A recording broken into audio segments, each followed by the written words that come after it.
ঘরের ভেতরে জানালা ধরে একটি মেয়ে দাঁড়িয়ে আছে। মেয়েটির নাম চম্পা বেগম, বয়স 17 বছর। ওই ঘরের মধ্যে পুলিশ। কিন্তু কেন? এখান থেকে ঘটনা শুরু করা যাক। ভিডিওটির প্রতিটি ধাপে রয়েছে চাঞ্চল্য আর বিস্ময়। শরীরের লোম খারাপ হয়ে যায়।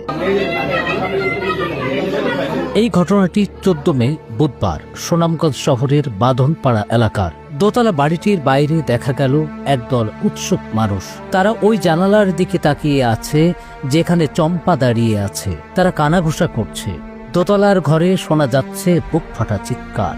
বাইরে থেকে দেখলেও মনে হচ্ছে দোতলার ঘরের জানালার গ্রিল ধরে চম্পা দাঁড়িয়ে আছে। তবে আফসোস, দাঁড়িয়ে থাকার মতো দেখা গেল মেয়েটির দেহে প্রাণ নেই। সে ঝুলে আছে পাথর হয়ে নিষ্প্রাণ। ওড়নায় ঝুলে আছে সে। তার হাতে ছোপ ছোপ দাগ, যা দেখলে বুঝতে বাকি থাকে না তার সাথে সত্যি কি হয়েছে।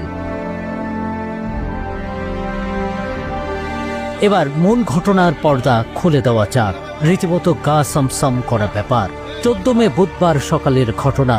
ঘরের মধ্যে লোকজনের ভিড়, মাঝে মাঝে শোনা যাচ্ছে আহাজারির সুর। সেখানে আছে পুলিশ, আছে সাংবাদিকও।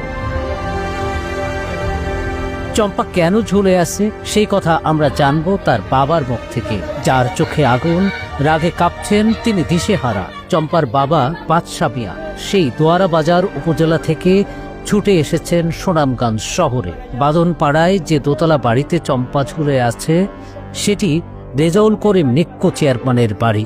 এই বাড়ির গৃহকর্মী চম্পা। বাকি কথা শুনুন বাদশা মিয়ার মুখে। রাইতের 6টাতে মারছে, সকাল 6টাতে আমি ফোন দিতেছি, ফোন ধরে নাই। দিনের 11টায় ফোন দিছে, আমার একটা মেয়ে ঢাকা থাকে, ঢাকার বাড়িতে দিছে। আমি ফোন দেই, ফোন উঠায় না, চেয়ারম্যানে উঠায় না, চেয়ারম্যানের ছেলে উঠায় না, বুঝছেন। এবার ওইটা মাথানো কইলাম না, 1.5 বছর করে আমার মেয়েটা গেছে কি চেয়ারম্যানের ছেলে নি যেত করে চেয়ারম্যানের পরিবারে।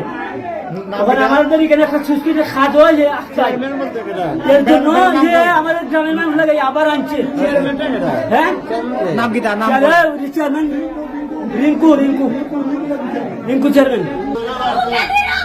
চম্পার বোন দোলাভাই চিৎকার করে কাঁদছেন, তারাও ভেঙে পড়েছেন।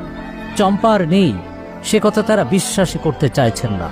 চম্পার বোন সায়েবা বেগমও তার বাবার মতো অভিযোগ করলেন চেয়ারম্যানের বাড়িতে চম্পাকে অত্যাচার করা হতো।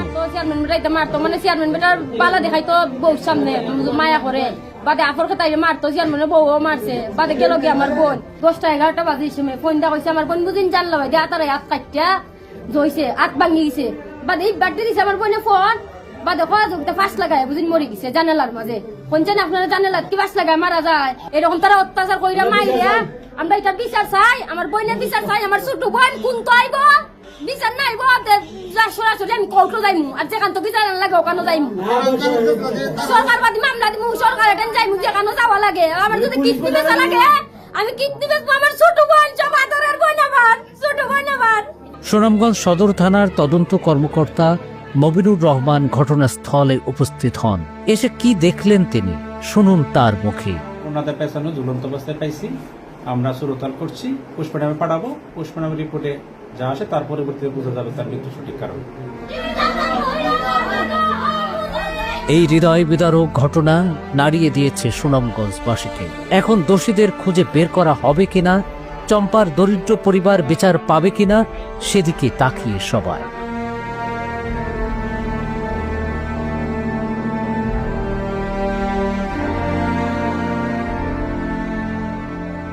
ওয়ালটন আবারও মিলিনিয়ার অফারে ওয়ালটন ফ্রিজ কিনে আপনিও হয়ে যেতে পারেন মিলিয়নিয়ার। মিলিনিয়ার ছড়াছড়ি দেশ জুড়ে, এটা শুধু ওয়ালটনই পারে।